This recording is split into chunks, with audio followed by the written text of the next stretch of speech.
I'm BNB, Black Man Boating, and I want to tell you the five things that help me grow on TikTok. I am what you consider, what do they say? They consider me, there's what, four categories?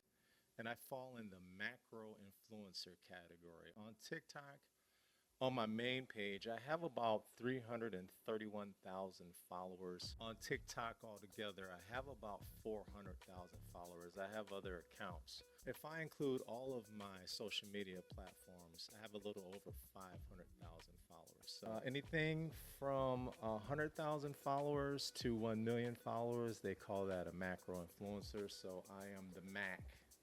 But I want to give you five things that helped me grow on TikTok, but I also want to give you five mistakes that I made.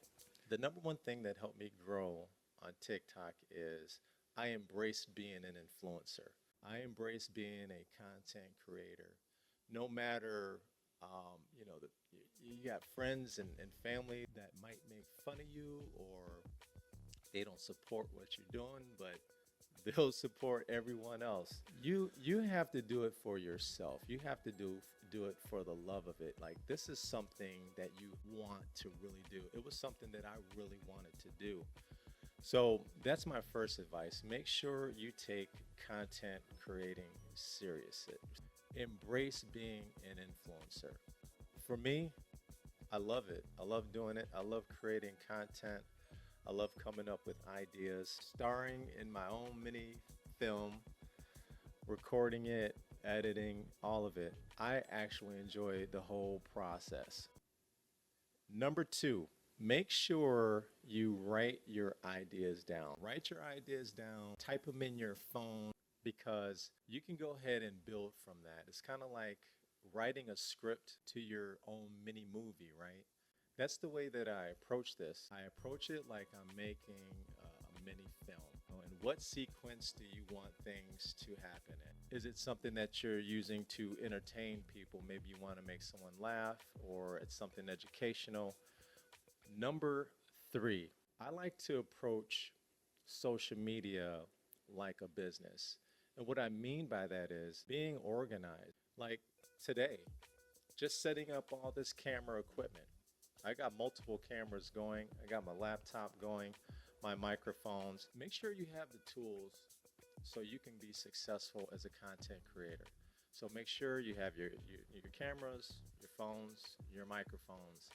Treat this like a business. Make sure you are organized. Organization is very important, but treat it like a business. Approach this like a business.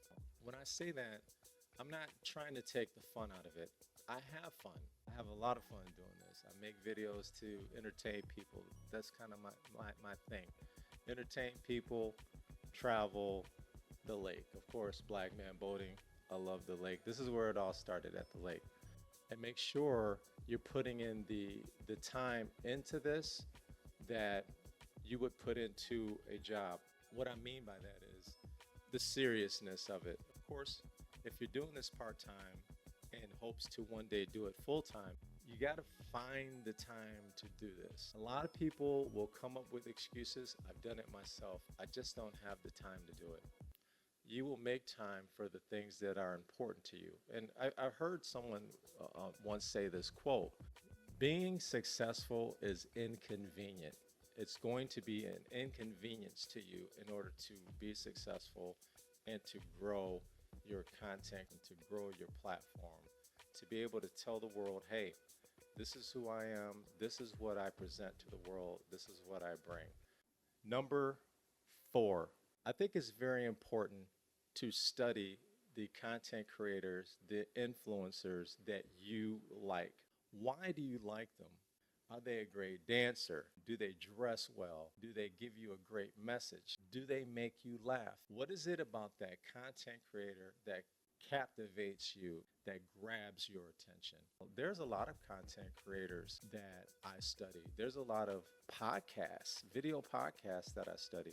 What worked for me is taking bits and pieces of the content creators that I like and I created my own style. That's what I did. That's one of the things that I think is very, very important to do. Why do you like them? What is it? Figure that out. Write it down if you have to.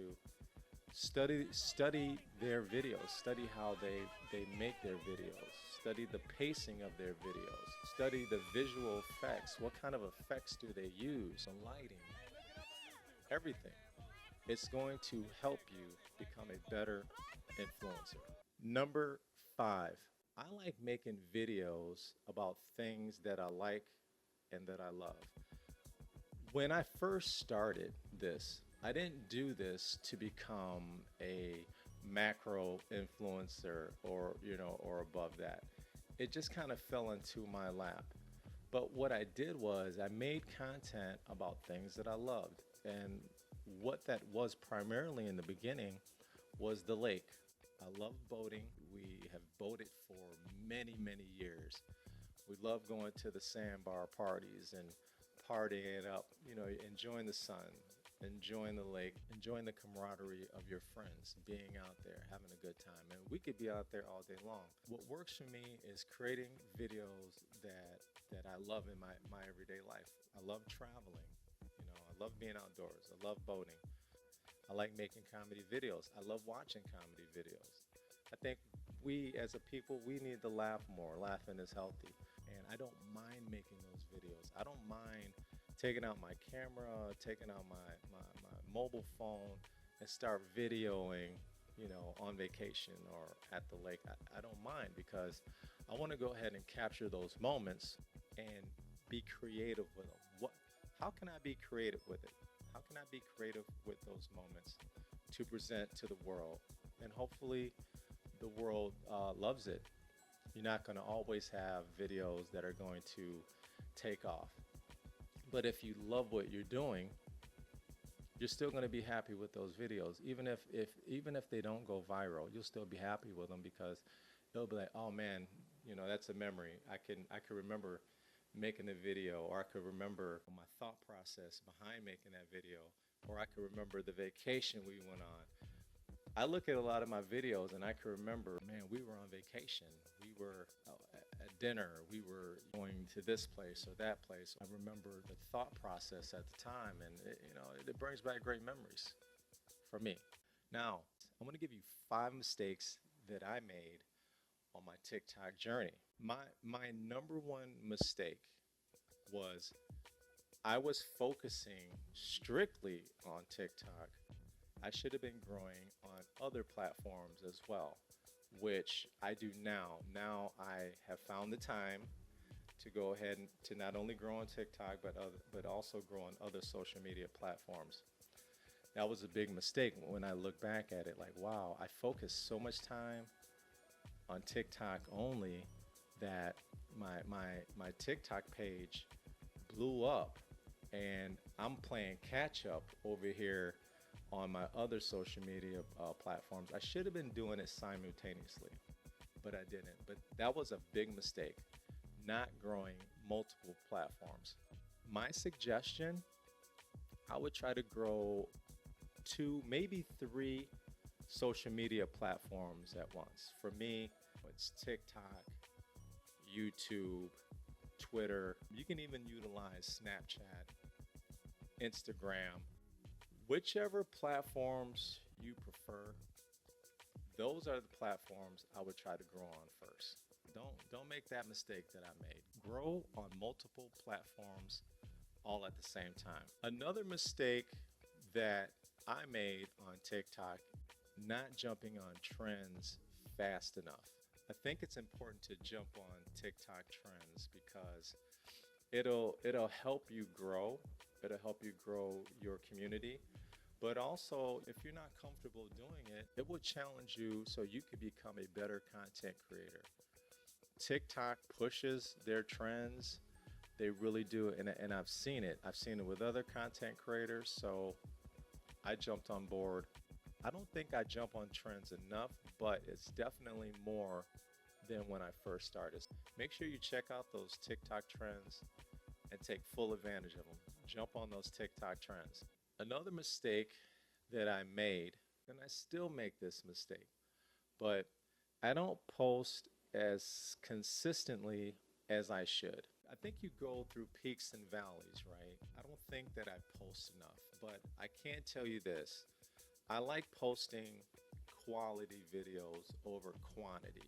When I say consistently posting, I'm not going to post 3 to 6 videos a day. I'm just not going to do it. There's a lot of people who do it and they're very successful at it. I'm not going to do it. Outside of this, I have a lot of other things that's going on, so I have to have a balance in my life. I try to make as many videos as I can. I try to batch make videos so that way I have those videos in my portfolio in the event that I need to use them, because you never know what type of event that's happening in the world that your video would be perfect for, right? So I make a lot of videos sometimes and I might not post them right away. I'll just have them ready to go. They on deck if I need them. Make sure you post consistently, but make sure you post quality over quantity. That's what works for me. Maybe posting 3 to 6 videos a day works for you.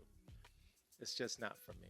Another mistake, you have to respond to comments on your videos. If you're not responding to them all, you should be responding to the overwhelming majority, right? Make it 80-90% of the time that you respond in the comments. I think it's important because it's engagement. You're engaging with the people that are interested in your video.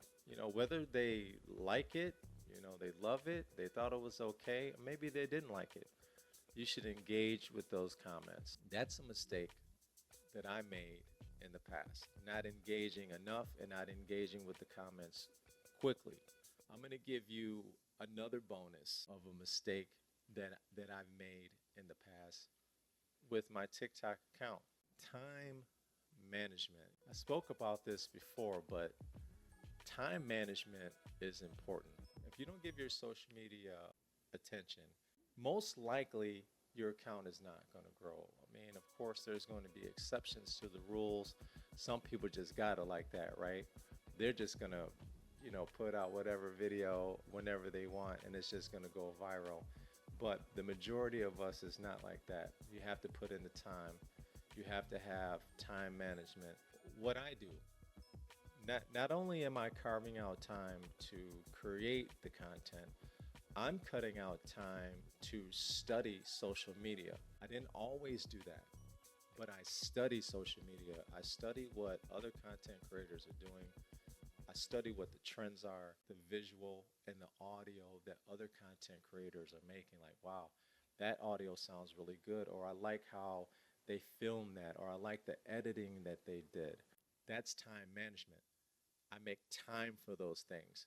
I didn't always do that, but now that I do it, it has made my experience creating content and my overall experience on social media, TikTok, a lot better. I'm more organized, I'm creating better content, and I'm having fun. So those are my tips for you. The things that I've done to grow on TikTok and some of the mistakes I made on TikTok. So hopefully this video helps you. Make sure you like this video. Make sure you follow me. I would greatly appreciate it.